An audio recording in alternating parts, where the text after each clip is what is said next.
The server room was dead silent when I walked in on Monday morning, and that was the exact moment I knew Southwest Construction Logistics was about to crash.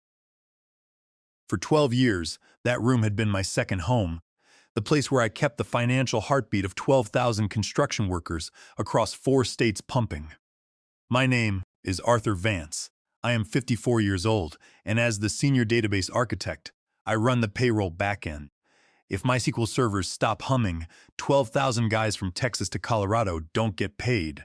And when a guy pouring concrete in 110-degree heat doesn't get paid, he doesn't just complain. He parks his bulldozer, walks off the job site, and the whole multi-million-dollar project grinds to a halt. But the new corporate suits didn't understand that. They thought payroll was just about plugging numbers into an Excel sheet. And Bradley Miller, our new VP of Operations, was about to learn a very expensive lesson. Let me tell you something about construction payroll. It is not like running numbers for a bunch of office workers sitting in air-conditioned cubicles. These guys are out there in the mud, in the freezing cold, and in the blazing sun. They climb 20 stories up on steel beams in high winds. They pour concrete in Phoenix when the thermometer hits 115 degrees. They work 14-hour shifts during emergency storm repairs when people need their power back. They deserve every single penny they earn, and they deserve to get it on time. The back-end system I maintain isn't some sleek, pretty cloud application you see in sales brochures. It is a beast built on legacy SQL databases, custom scripts, and 12 years of patches that I have applied with the precision of a master mechanic, keeping a vintage muscle car running. I know every query, every database trigger, and every potential failure point. When the prevailing wage regulations changed in Arizona last year, I rewrote the calculation engine in 3 days. When federal reporting requirements were updated, I built the compliance module from scratch while drinking black coffee and listening to classic rock at 3 in the morning. This stuff gets incredibly complex. Try calculating overtime for a crew that starts the week on a federal project in Texas on Monday, moves to a state-funded highway job in New Mexico on Wednesday, and finishes the week on a commercial build in Colorado. Each state has different labor laws, different tax brackets, different union rules. You have to factor in equipment rental chargebacks, hazard pay for working near hazardous materials, and Davis-Bacon Act compliance for government contracts. One wrong calculation and the Department of Labor can come in and audit the entire company, slapping you with millions in fines. But corporate leadership didn't care about that complexity. They only saw an old database and a senior guy with a decent salary. 3 months ago, our company was acquired by Miller Corporate Group. Bradley Miller, the owner's son, was brought in as the VP of Operations. Bradley is 42, wears pristine designer suits to dusty job sites, and refuses to step out of his air-conditioned SUV. He got his MBA from an Ivy League school and truly believes every operational problem can be solved with a PowerPoint presentation, bullet points, and buzzwords like digital transformation. He has never stood on a construction site, never calculated overtime, and never had to look a worker in the eye and explain why his family's rent check bounced because of a database error. The meeting happened on a Tuesday. Bradley called me into his office, along with Sarah Jenkins from HR. Sarah is a nice enough lady, but she has always been more interested in keeping her head down and protecting the company. She had that nervous look on her face that told me bad news was coming. Bradley's office was spotless, featuring a glass desk, modern leather chairs, and a view of the heavy equipment yard he never looked at. He made me wait for 5 minutes while he tapped on his tablet, pretending to finish some critical task. "Arthur," Bradley said, finally setting the tablet down. "We are restructuring our logistics and IT operations, moving toward a lean, agile model to eliminate redundancies." I sat back in my chair. "What does that mean for our payroll database?" "That is where Chloe comes in," Bradley said with a smug smile. He opened the door and in walked Chloe Miller. She is Bradley's 25-year-old niece. She had just graduated with her MBA and carried her iPad like she was holding the answers to the universe. In corporate America, family bloodlines always trump actual competence. I had seen it happen before, but I thought our payroll system was too critical for Bradley to play games with. I was wrong. "Hi, Arthur," Chloe said, giving me a quick, firm handshake. "I have been analyzing your database workflows. It is very thorough but extremely outdated. It is too manual, and we can easily streamline it. Streamline it how? I asked. Chloe set her iPad on the glass desk and began swiping through slides. I have built a modern payroll solution using Excel.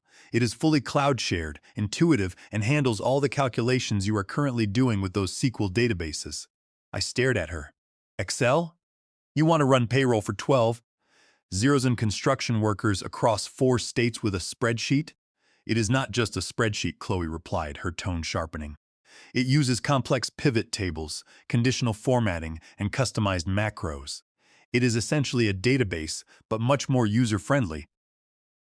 User-friendly is the corporate term for a system that looks nice until it crashes, and then nobody knows how to fix it because the code is hidden under layers of pretty colors. Is this a joke? I looked at Bradley. It is operational efficiency, Arthur, Bradley said, leaning back in his chair. Chloe's spreadsheet model will cut our IT overhead by 40% and speed up reporting. What they actually meant was they could get rid of me, pay Chloe a fraction of my salary, and look like heroes to the board. I knew the script by heart. An overconfident MBA graduate promises a miracle with a spreadsheet. The senior guy gets fired, and a few months later, the company is begging him to come back to fix the wreckage. Our next payroll run is Friday, I said, keeping my voice calm. Today is Tuesday. If you are going to switch systems, you need to know what you are dealing with. This is not just simple math. We have prevailing wages under the Davis-Bacon Act, different union differentials, equipment rental tracking, and multi-state tax withholdings. Chloe smiled condescendingly. I have built lookup tables for all of that, Arthur. It is all automated in the workbook. I shook my head. The Arizona Prevailing Wage Database alone has 847 job classifications. The union contracts have overtime rules that would make a corporate lawyer dizzy. Some crews get double time after 12 hours, but only if they are working on specific public infrastructure projects. If you get those numbers wrong, the Department of Labor will audit us back 3 years. We have risk management protocols, Bradley said, waving his hand dismissively. Chloe's model has built-in error checking in Excel. I wanted to laugh, like a spreadsheet formula was going to detect when a site foreman in El Paso inputs data incorrectly and the lookup table pulls the wrong wage rate for 50 guys. Arthur, Sarah Jenkins from HR said, "We need you to provide Chloe with all database passwords, administrative access, and system documentation by tomorrow morning. Most of my scripts are custom," I told them. The real documentation is in my head. I know the Phoenix warehouse time clock double stamps entries after 11 p.m. on Wednesdays when the network load spikes. I know the concrete crews have a meal break penalty clause that is not written in the standard handbook but must be calculated manually. Chloe does not know any of this. We will manage, Bradley said.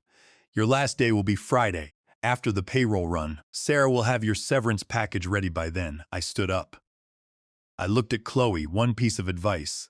When the system fails, and it will, do not panic. Just remember that 12,000 families are relying on those paychecks to buy groceries.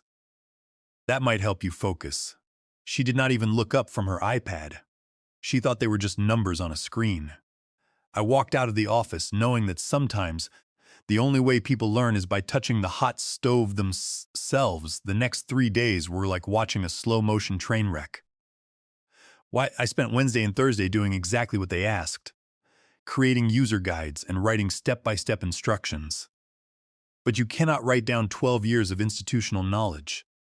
You cannot document the gut feeling you get when a query takes 2 seconds too long, or the instinct that tells you to double-check a union calculation because the numbers look slightly too neat. Chloe shadowed me during those 2 days, tapping on her iPad and asking questions that made me realize she had absolutely no grasp of what she was taking over. Why do you manually verify the Arizona wage classifications? She asked me on Wednesday morning as I ran through the pre-payroll checks. Because the state database has been corrupted since 2019, I explained. The official government feed displays the correct wage rates, but about 3% of the job classifications return incorrect county codes. If you do not catch it and override it in SQL, guys working in Phoenix get paid Tucson rates. That is about a $4 an hour difference. If they get underpaid, the union calls. If they get overpaid, the company loses money and violates audit compliance. Can we not just write a script to fix their database? She asked, frowning. No, Chloe, I said. It is a state system. We do not own it. We just have to work around their bugs. She tapped her screen. I glanced over and saw she had written, "Fix state database issue." She actually thought she could solve a state government IT problem with a bullet point on her iPad. By Thursday afternoon, Chloe was feeling confident enough to start importing live payroll data into her Excel model. I sat back and watched as she uploaded the raw timecard logs from our 47 different construction sites across 4 states. The moment she clicked import, her high-end laptop began to scream. The cooling fan whined and the screen went gray, showing the loading wheel of death. It is just processing the volume, she said, clicking refresh repeatedly. I could see what was happening. Her lookup formulas were hitting circular references because she did not understand how prevailing wage calculations cascade. When you have federal, state, and county wage regulations that all apply to the same project, you cannot just use a basic VLOOKUP. You need conditional logic that checks multiple criteria in a specific sequence. Chloe, I said quietly, you might want to test that workbook on a smaller dataset first. Maybe run a single crew of 10 guys. It will be fine, she replied. Though I could hear the first hints of panic creeping into her voice as her laptop memory usage spiked to 98% and the spreadsheet froze entirely. Friday morning arrived, and it was time for the official handoff. Chloe showed up early, caffeine-fueled, and trying to project the nervous confidence of a rookie driver before their first race. Ready to make history, she asked, setting her laptop at my workstation. I spent the morning packing my personal belongings into a cardboard box. My coffee mug that says World's Oakiest DBA, a framed photo of my vintage Harley, and a bottle of high-end bourbon I kept in the bottom drawer for emergencies.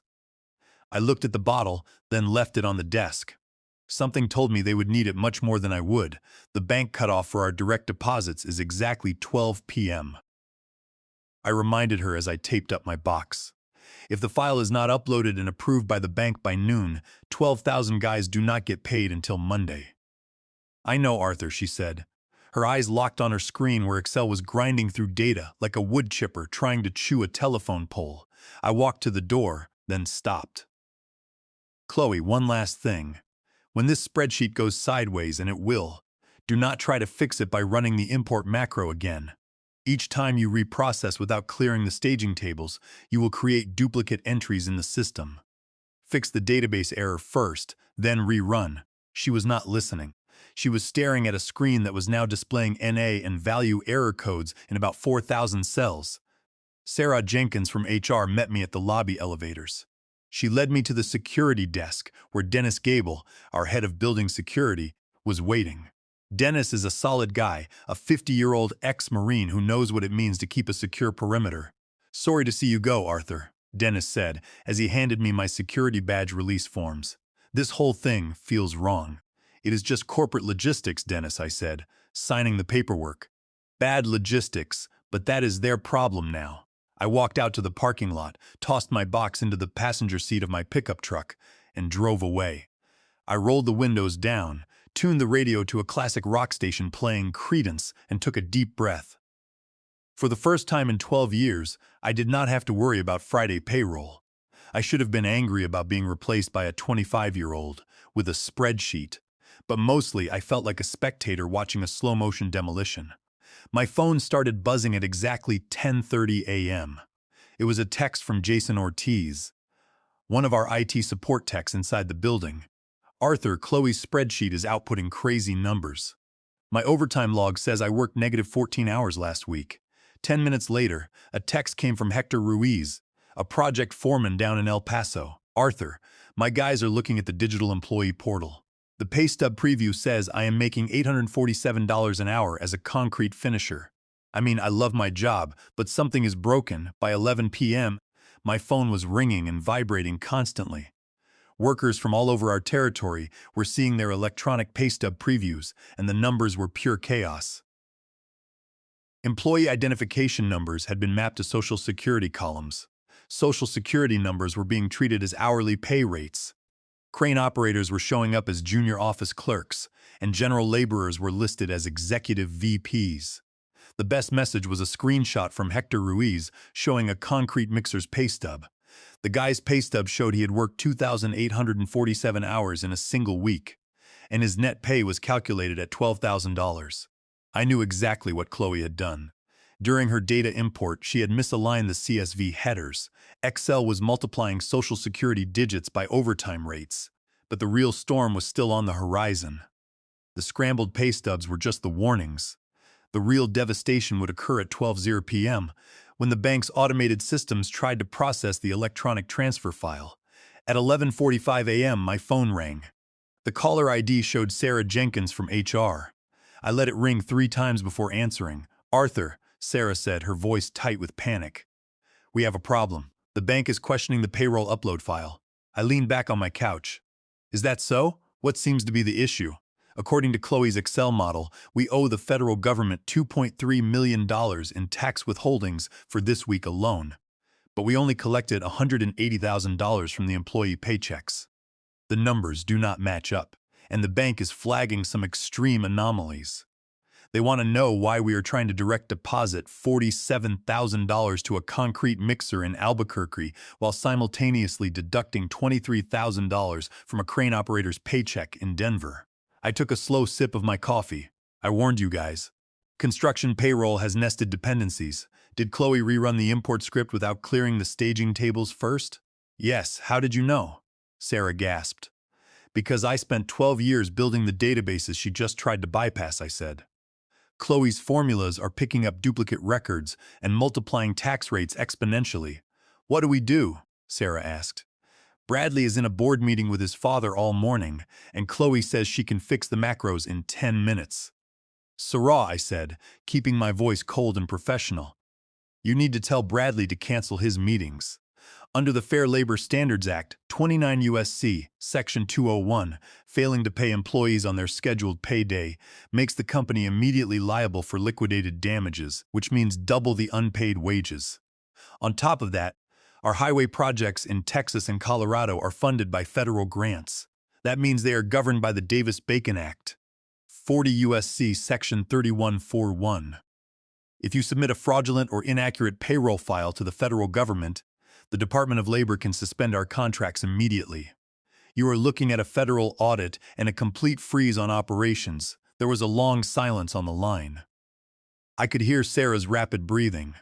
"I will talk to Bradley," she whispered, and hung up. By 2 p.m., the corporate office of Southwest Construction Logistics had descended into total chaos. The bank did not just question the file, they officially rejected it. The automated bank security protocols flagged the payroll run as a suspected cyber attack due to the massive volume of routing errors and impossible payment amounts. The digital employee portal crashed completely under the traffic of 12,000 furious workers trying to find out why their paychecks had not cleared. Then the union got involved. Harvey Cole, the head of the construction union, has been representing these crews for 20 years. Harvey is a 55-year-old former ironworker. He is built like a brick wall and has a voice that can cut through a diesel engine's roar. When his workers do not get paid, Harvey does not write letters. He shuts down projects. At 3 p.m., Jason Ortiz sent me a video link. Harvey Cole was standing on the bed of a pickup truck parked right in front of our corporate office. He had a megaphone in one hand and a copy of the union agreement in the other. Behind him, dozens of massive dump trucks and concrete mixers were blocking the entrances. If Southwest Construction Logistics cannot manage a basic database to pay the men who build this state, Harvey's voice boomed through the phone speaker, then we will not lay another brick for them. No pay, no work. It was a wildcat strike, and it spread like wildfire. The Phoenix cement plants shut down first. By 3:30 p.m., the New Mexico highway crews had parked their excavators. By 4 p.m., all Southwest job sites across 4 states had gone silent. 12,000 workers had walked off. My phone kept buzzing with texts from Jason Ortiz and Dennis Gable inside the building.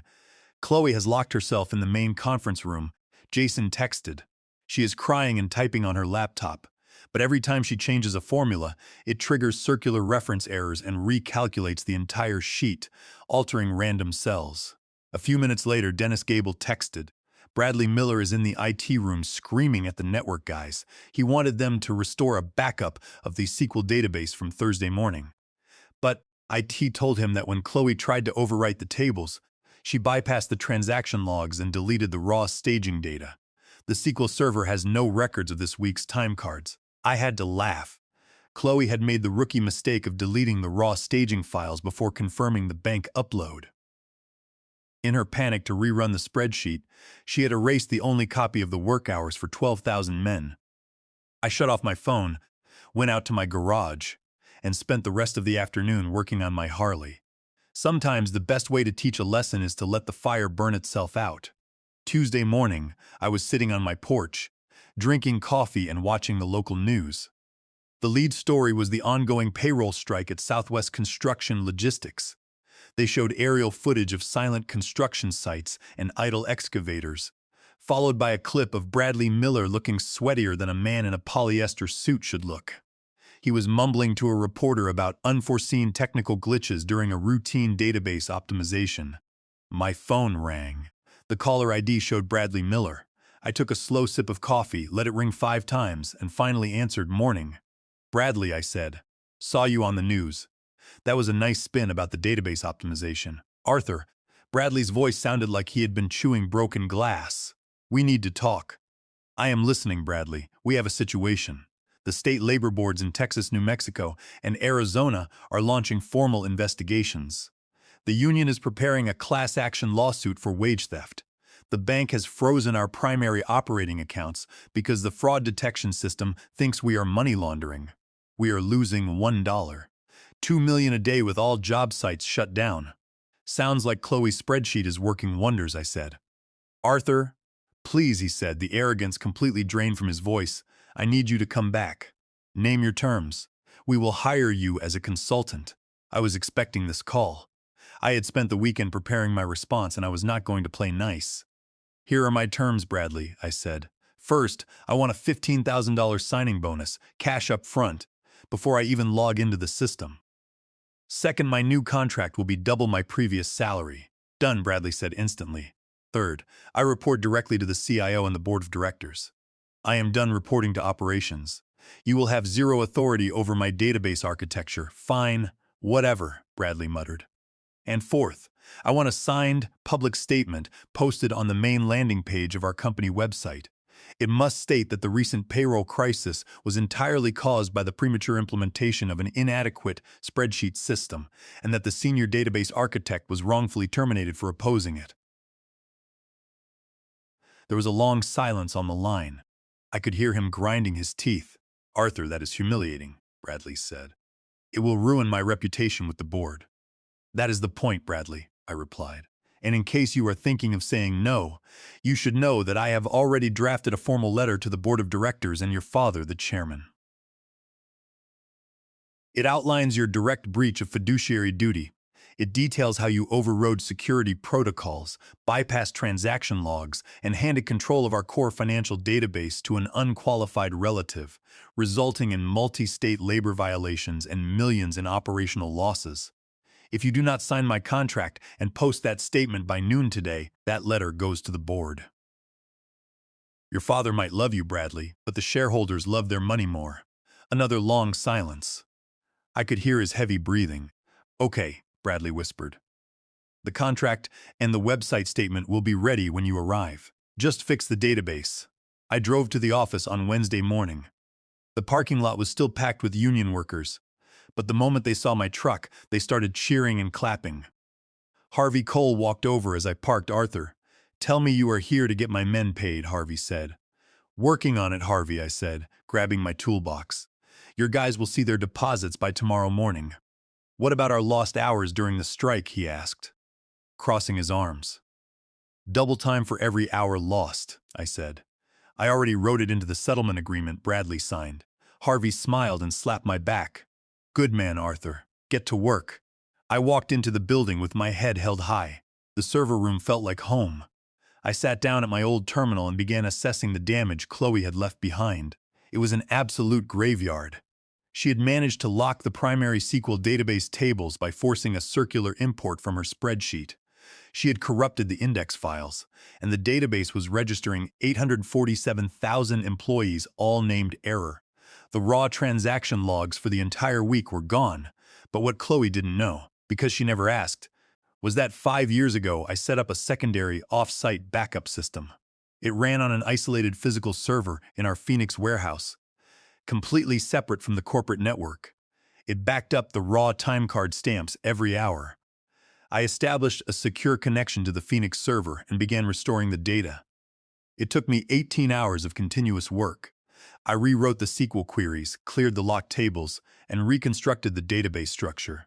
By 5 a.m. on Thursday, I had a clean, audited payroll file ready. I initiated the transmission to the bank. The verification took less than 2 minutes. The file cleared with 0 warnings. 12,000 construction workers would wake up to find their correct wages, plus their strike compensation, in their bank accounts. On Friday morning, I walked into Bradley's office. He looked like he had aged 10 years in the span of a single week. The designer suit he was so proud of was wrinkled. His tie was loose, and there were dark circles under his eyes. On his glass desk, the iPad lay face down, ignored. "It is done," I said, setting my coffee mug down on his desk. "Everyone has been paid correctly, including the overtime compensation for the strike days. The bank has cleared our operating accounts and lifted the fraud flags." "Thank you," Bradley said quietly, not looking at me. His voice was barely a whisper. He looked completely defeated, stripped of the corporate arrogance that he had carried just 3 days ago. "Where is Chloe?" I asked, looking around the empty office. "Reassigned to marketing research," Bradley said, rubbing his temples. "It turns out family connections only go so far when you cost the company $4.8 million in lost revenue, trigger a multi-state labor investigation, and nearly get us barred from federal contracts." My father was furious. I nodded. It was a predictable outcome. In the corporate world, nepotism works great until it costs the people at the top their profits. Once the bottom line is threatened, bloodlines quickly take a backseat to damage control. "And my new office?" I asked. Bradley gestured toward the corner office down the hall. "It has floor-to-ceiling windows overlooking the logistics yard. All yours, Arthur. I had the admin team put in a new high-end coffee machine, and Sarah Jenkins has already processed your consulting signing bonus. The funds should be in your account." I checked my phone. The deposit of $15,000 had already cleared. I picked up my mug, walked down the hallway, and opened the door to my new office. It was spacious, clean, and quiet. I sat down in the large leather chair and looked out the window. Down in the yard, the heavy equipment was moving again. Dump trucks were rolling out. Diesel engines were roaring, and the cranes were spinning. The logistics yard was alive, and the financial heartbeat of the company was pumping once more. My phone buzzed. It was a text from Dennis Gable. "Hard Chloe is in marketing now. Thinks she can handle calculating ad impressions in Excel." I chuckled and set my phone down. I opened my desk drawer and pulled out the bottle of good bourbon I had left behind. I poured a shot into my coffee mug and raised it toward the window, looking out at the crews working in the sun. Sometimes the old ways are the best ways. Legacy systems might not look pretty in a PowerPoint slide, but they are built on years of trial, error, and real-world adaptation. Experience will always trump theoretical innovation. And when corporate executives try to replace a working system with a pretty spreadsheet, they learn the hard way that some jobs require more than just an MBA and an Excel sheet. Here is to keeping the database running and making sure the men who build this country get exactly what they have earned.